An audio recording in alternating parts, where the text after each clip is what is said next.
গুপ্ত সংগঠন যেটা হয়ে গেছে ছাত্রলীগ। এনসিপি নিবন্ধন পেলেও তাদেরকে শাপলা প্রতীক দেবেন। এখানে সাজিদ আলম যেটা বলেছে আসলে আমার কাছে মনে হচ্ছে এটা কথার কথা। এখন তাদেরকে স্লোগানটা এইভাবেই যেতে হবে, জয় 100 রোজ পরে বাংলা। আস্তে আস্তে মিছিলগুলো শেষ হয়ে যায়। কিংস পার্টি যেটাকে বলে, এটা হইলে পরে মাথা ঠিক থাকে না। এই জন্য আমার কাছে যেটা মনে হচ্ছে যে এনসিপি এখন আর কিছু নাই। সুপ্রিয় দর্শক, দৈনিক সকালবেলা নিউজ রুম থেকে স্বাগত জানাচ্ছি আমি টিফুর রহমান।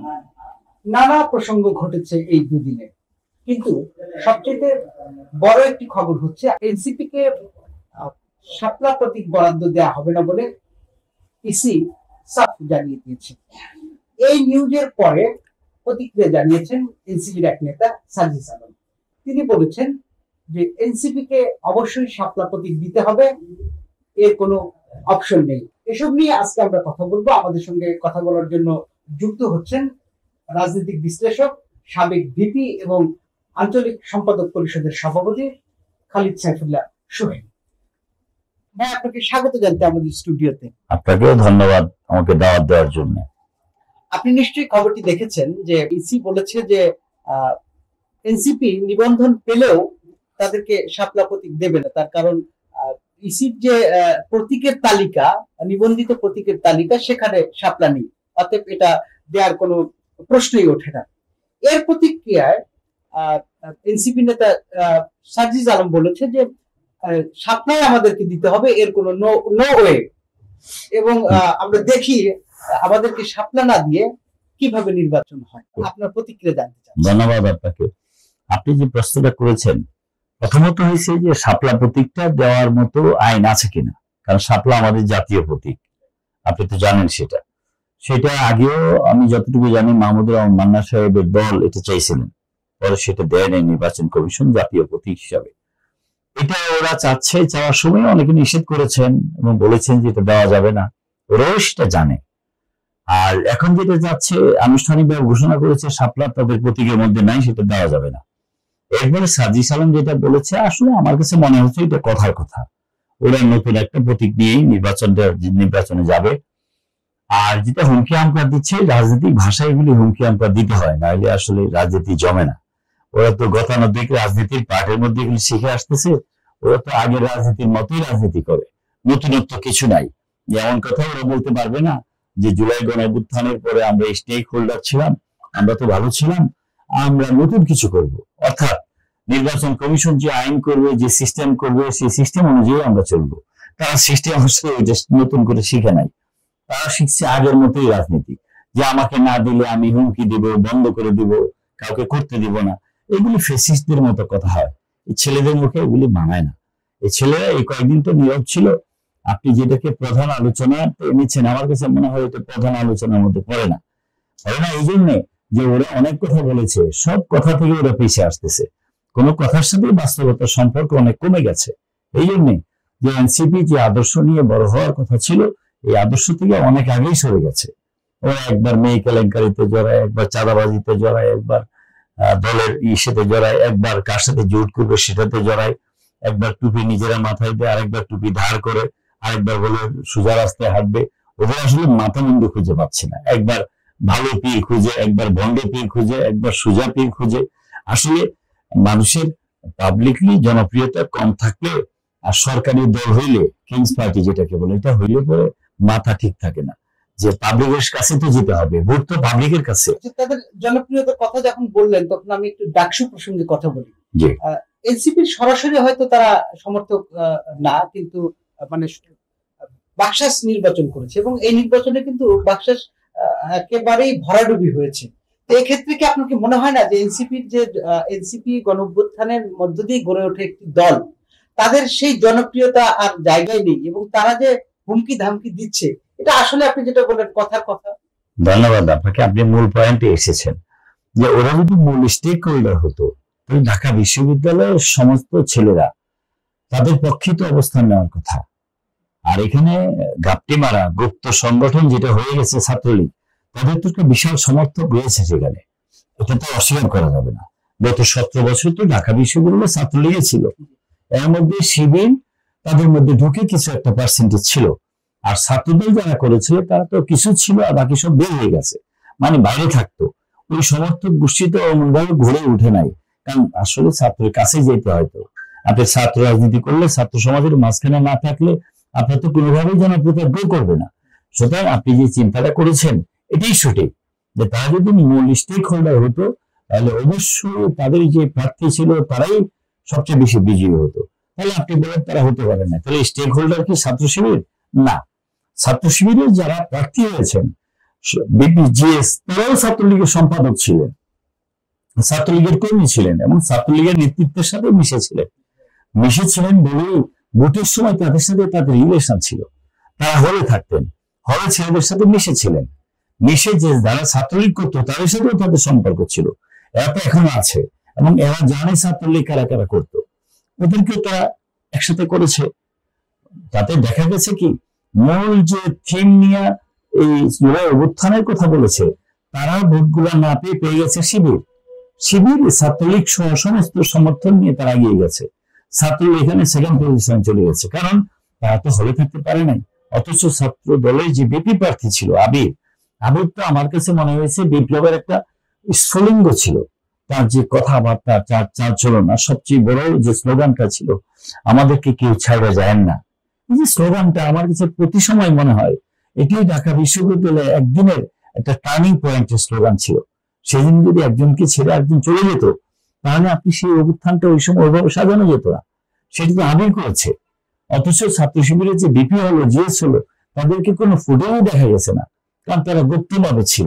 অনেকে বলছে ওই সময় পর্যন্ত তারা ছাত্রলীগ করতো এবং ছাত্রলীগের স্লোগান দিয়েছে, মিছিল করেছে, শেখ হাসিনা হাস থেকে তারা পুরস্কার নিয়েছে। তারা ছাত্রলীগের শক্তিশালী স্লোগানদাতাও ছিল। সুতরাং এটা হয়ে গেছে। আর ভাগসার যেটা বলছেন তারা তো এনসিপি ছিল, এই জন্য আমার কাছে যেটা মনে হচ্ছে যে এনসিপি এখন আর কিছু নাই, ওরা কাগজে ভাগ হয়ে গেছে। এর মধ্যে আপনি দেখেন না জাতিসংঘে গেছে, জাতিসংঘে বিএনপির মতো দল সবাই চলে গেছে, সবাই একসাথে গেছে। অথচ দেখেন তাদের দুইটা মেয়েকে এবং ছেলেকে টার্গেট করলো এবং একটা মানে অপ্রীতিকর ঘটনা ঘটলো। মেয়েটাকে যে ভাষায় গালিগালাজ করলো এটা আওয়ামী লীগের ছাত্রলীগকে দিয়ে মানায়। তো ফ্যাসিস্ট লোক, তাদের মধ্যে কোনো ভদ্রতা, নম্রতা, সভ্যতা, নিয়মাবলী কিছুই নাই। না হলে জাতিসংঘের মতো একটা জায়গাতে অতীতে হয়ে গেছে যে মেয়েটা তাকে যে গালিগালাজ করলো এবং আক্তার নাকি একটা ছেলেকে যে ডিম দিয়ে আক্তার হোসেন থেকে ডিম দিয়ে খোঁচা মারলো। সেখানে আমার প্রশ্ন যে ডক্টর ইউনূস সাহেব একসাথে গেলেন, উনি তো তাদেরকে তার প্রটোকলের মধ্যে নিয়ে যাবেন, তার প্রটোকল বাদে উনি কিভাবে চলে গেলেন? এই প্রসঙ্গে আমি আপনার কাছে আসবো। সেটা যে একটা রাষ্ট্রীয় সফরে গেছেন, ওনাদেরকে সঙ্গে নিয়েছেন এবং ওনাদের ভালো মন্দ সব কিন্তু আপনার এই দেখার কথা ছিল।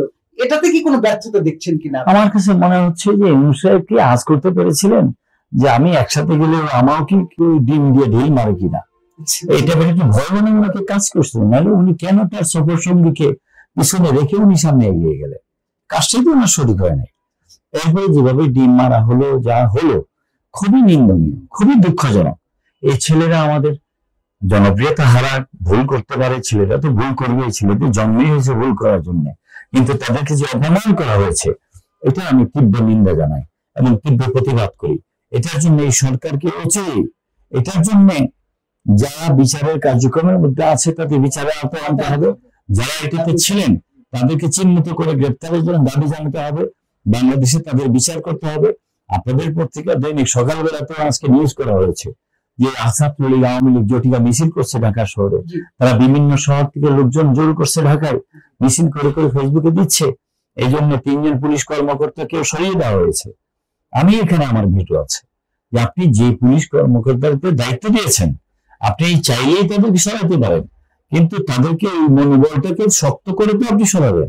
এই পুলিশ তো এখনো নিজের গায়ে দাঁড়াতে পারে নাই, পুলিশ এখনো নিজের মতো কাজ করতে পারে না, এখনো তাদের মতো একটা আতঙ্ক কাজ করে, এখনো তারা ভয় পায়। সেই খবরটা কিন্তু সকালবেলা বলা হয়েছে যে আসলে আওয়ামী লীগ সংগঠিত হচ্ছে বা ঝটিকা মিছিল করছে এবং আপনি খেয়াল করেছেন যে গত 39টা মিছিল অলরেডি মানে 17 দিনে হয়ে গেছে। তাহলে আওয়ামী লীগের কার্যক্রম, ছাত্রলীগের কার্যক্রম নিষিদ্ধ করা হলো, তাহলে এই মিছিলগুলো তো সরকার থামাতে পারছে না। আসলে হচ্ছে কি এই ধরনের মিছিল থামানোর স্কোপটা কম, পুলিশ বাহিনী এমনি মনোবল অনেক দুর্বল, এরপরে ওরা কোনো কাজ করতে গেলে আপনি যে কোনো সময় তাদেরকে ট্রান্সফার করতেছেন, এই করতেছেন, সেই করতেছেন, এটাও তাদের মনোবল আরো দুর্বল হচ্ছে। আমার কাছে মনে হয় পুলিশ বাহিনীতে এই বদলি বিষয়টা আরো কমানো উচিত, তাদেরকে আরো স্ট্রং করা উচিত, অ্যাডভান্স করা উচিত। ছোটখাটো ভুল হলে তাদেরকে পরিবর্তন করা যাবে না। কারণ হচ্ছে কি, আপনি দেখেন এই মিছিলগুলো আমরাও অতীতে করেছি। মিছিল করতে অনেক কষ্ট হয়, মিছিল রেডি করলে 1 মিনিট 2 মিনিট 5 মিনিট, পুলিশ আসতে আসতে মিছিলগুলো শেষ হয়ে যায়। এই মিছিলগুলো চলমান থাকবে, এটা ছাত্রলীগ যুবলীগ এরা করবে, কারণ এটা আছে দেশে, এটা এখনো আছে, ঢাকা বিশ্ববিদ্যালয়ের মতো জায়গাতে আছে। সুতরাং ওরা নাইটি এটা বলা যাবে না। তবে সবচেয়ে আনন্দের এবং হাসির খোরাক হয়েছে এটা যে এই মিছিলগুলোতে যদি জয় বাংলা স্লোগান আসে, তখন জয় বলে 100 গজ দূরে গিয়ে বাংলা বলে, এটা কি ইন্টারেস্টিং না? তবে আমার মনে হয় আজকে, আমি এটা গতকালকেও বলেছি এবং সালাউদ্দি ভাই বলেছে, আজকেও বলছি এই শব্দটা, যে আপনার হেডিংটি এটা হওয়া উচিত, জয় 100 গজ পরে বাংলা। মানে আওয়ামী লীগ কোন পর্যায়ে চলে গেছে, যারা জয় বাংলা 1 সেকেন্ডে 100 বার বলতো, আর এখন 10 মিনিট পরে বাংলা বলে, 10 মিনিট আগে জয় বলে। এত নির্লজ্জ হয়েছে তারা, কারণ নির্লজ্জের মতো কাজ করেছে এবং জাতির কাছে এত অপমানিত হয়েছে তারা। তাদের নেত্রী যেভাবে পালিয়েছে এবং তাদের নেতারা যেভাবে দুর্নীতি করেছে, যেভাবে হত্যাযজ্ঞের সাথে জড়িয়েছে, যেভাবে ওয়াসি মুগ্ধদেরকে হত্যা করেছে, এরপরে আসলে তাদের আর কিছু থাকে না। এখন তাদেরকে স্লোগানটা এইভাবেই যেতে হবে, জয় 100 গজ পরে বাংলা, এগুলি চলতে থাকবে। আপনি মনোবলটাকে শক্ত করে দেন পুলিশের, আমার ধারণা এগুলি বন্ধ হয়ে যাবে। আপনাদের নিউজটা করার মধ্য দিয়ে সরকারকে আরো সচেতন করেছেন এবং সরকার এটাকে ফাইন্ড আউট করে বের করে এটাকে ব্যবস্থা গ্রহণ করবে, সেটাই প্রত্যাশা করি। আর এনসিপির নেতৃত্বকে যারা অপমান করেছে জাতিসংঘে, তাদের বিচারে আনতে হবে। আর শাপলা নিয়ে যে প্রশ্নটা আপনি করেছেন, এটা জাস্ট রাজনৈতিক স্লোগান, এটা আমি মনে করি বন্ধ হয়ে যাবে, সিদ্ধান্ত অনুযায়ী চলবে। আগামী ফেব্রুয়ারিতে নির্বাচন চলে আসবে, এইটা হচ্ছে আমার কাছে প্রত্যাশিত। শেষ প্রশ্ন, এই যে নিষিদ্ধ ঘোষিত আওয়ামী লীগের নেতারা নিউ ইয়র্কে এই ঘটনাটি ঘটালেন এবং দেশে আপনার তারা ঝটিকা মিছিল করছে, সামগ্রিকভাবে সবকিছু মিলিয়ে আগামীতে ফেব্রুয়ারিতে নির্বাচন রয়েছে, আপনার মূল্যায়নটা কি, যে আসলে নির্বাচনটা সঠিক এবং সুন্দরভাবে সম্পন্ন হবে কিনা? ধন্যবাদ আপনাকে। আমাকে যে প্রশ্নটা করেছেন যে সঠিক সময় নির্বাচনটা হবে কিনা, কনফিউশন আছে কিনা, আসলে এই জাতির সামনে যখনই যা কিছু আছে সবকিছুর মধ্যে একটা কনফিউশন থাকে।